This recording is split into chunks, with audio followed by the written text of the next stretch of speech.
Laporan Air Visual pada 29 Juli 2019 menyatakan bahwa status udara di DKI Jakarta berada dalam kategori tidak sehat. Menanggapi hal tersebut, Dinas Lingkungan Hidup DKI Jakarta meragukan hasilnya lantaran ukuran tersebut tidak dapat mewakili status polusi udara di DKI Jakarta secara umum karena hanya dilakukan pada titik dan waktu tertentu. Terkait tadi tuh banyak aplikasi yang melakukan pengukuran sendiri dan merilis data sendiri. Kadang umumnya tuh aplikasi tersebut mengukur real time di spot tertentu gitu, saat itu gitu.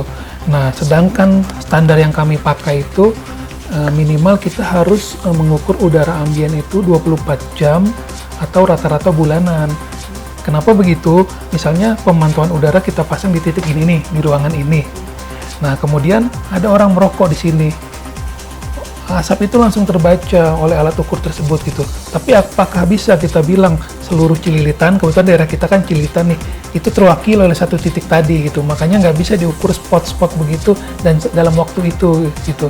Itu harus diukur dalam waktu yang cukup panjang gitu. Yang kita pakai itu standar 24 jam atau rata-rata bulanan.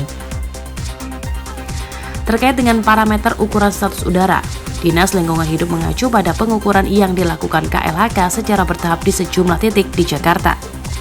Secara teori, pengukuran kualitas udara seharusnya di beberapa titik dan dalam jangka waktu yang bertahap, karena pada dasarnya udara bersifat dinamis.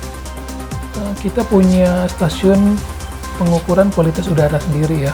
Seperti Air Visual itu tuh dia punya stasiun hanya 6 titik di Jakarta.